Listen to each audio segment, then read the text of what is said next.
God's people. Understanding that context is not a matter of mere historical curiosity. It is essential to fully grasp the depth and richness of God's Word. Ancient Israel was a nation chosen by God, called to be a light to the nations, and their daily lives were deeply intertwined with their faith in Him. Their fields, homes, markets, and temples were not just places of ordinary activity. They were arenas where God's faithfulness, provision, and commands played out in tangible ways. And while their world may seem far removed from ours, separated by thousands of years, cultural differences, and technological advancements, their struggles, their questions, and their need for God's guidance are strikingly similar to our own. Why should we care about the daily life of people in ancient Israel? Because their story is our story. The same God who provided manna in the wilderness is the God who provides for us today. The same God who called Israel to worship Him with their whole lives calls us to the same devotion. The same struggles they faced, fear, disobedience, idolatry, are the same struggles we face in our own hearts. By understanding their context, we can see the continuity of God's plan, His unchanging character, and His call for us to live lives of faith, obedience, and worship. Romans 15:4 reminds us, "For whatever was written in former days was written for our instruction, that through endurance and through the encouragement of the Scriptures we might have hope." Their lives, their experiences, their stories were written for our benefit, to teach us, to guide us, and to give us hope.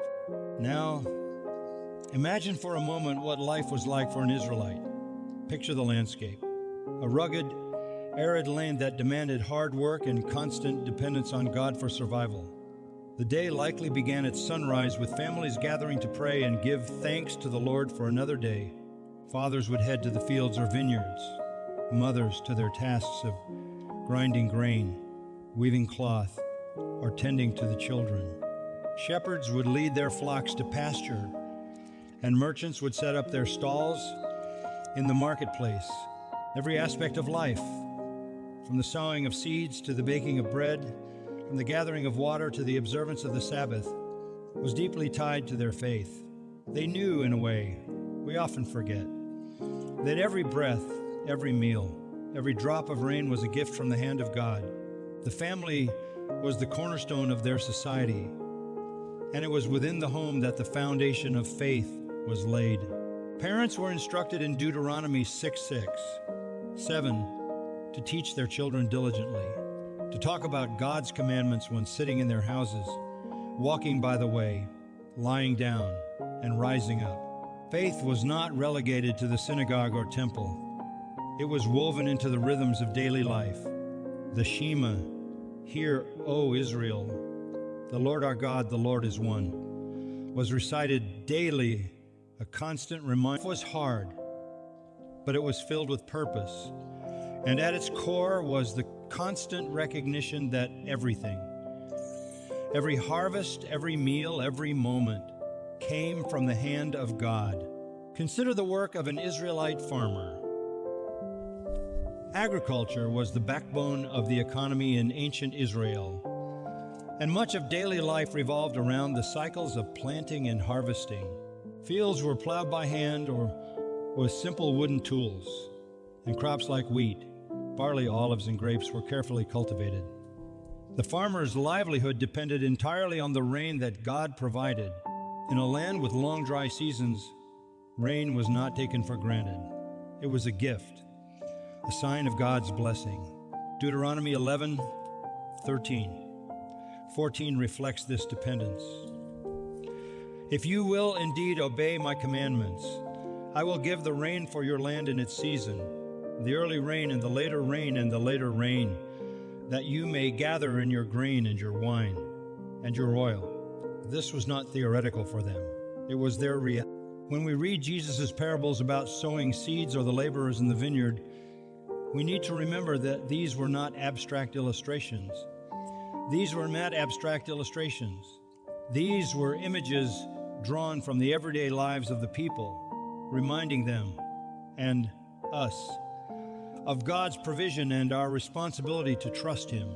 Beyond the fields, many Israelites worked in trades that were vital to the community. Carpenters like Joseph and Jesus created the tools, furniture, and structures that made life possible. Weavers and spinners produced clothing from wool and flax. Potters crafted jars and bowls essential for cooking and storage. These trades were often passed down through families, and they were deeply respected because they contributed to the life and sustainability of the community. The dignity of work was something the Israelites understood well. In fact, their work itself was seen as a form of worship. Colossians 3:23 echoes this mindset. Whatever you do, work heartily as for the Lord and not for men. Their work wasn't just about survival. It was about stewardship, honoring the God who provided the resources and the ability to labor. At the center of daily life was the family. The family wasn't just a relational unit. It was the cornerstone of society. Fathers were the spiritual leaders responsible for teaching their children God's commandments and modeling a life of faith. Mothers played a crucial role in nurturing and instructing their children, managing the household with skill and care.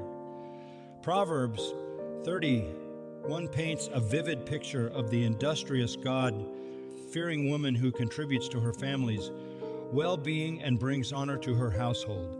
Children were viewed as a blessing from the Lord, and the home was the primary place where faith was taught and lived out. Deuteronomy 6:7 underscores this responsibility. These words that I command you today shall be on your heart. You shall teach them diligently to your children. Faith was not confined to the synagogue or temple. It was woven into the fabric of daily life.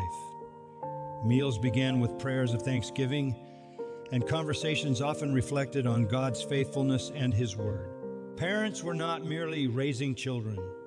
They were raising the next generation of God's covenant people. But life in ancient Israel was not lived in isolation. Community was essential. Villages and towns were close-knit, and relationships were vital for survival. The marketplace was not just a place to trade goods. It was a place to connect, to share news, and to build relationships. Hospitality was a cultural norm, deeply rooted in the understanding that God had called Israel to be a light to the nations. Welcoming strangers, caring for widows and orphans, and sharing with the poor were not optional acts of charity. They were commands from God. Leviticus 19:34 reminds us, "You shall treat the stranger who sojourns with you as the native among you, and you shall love him as yourself."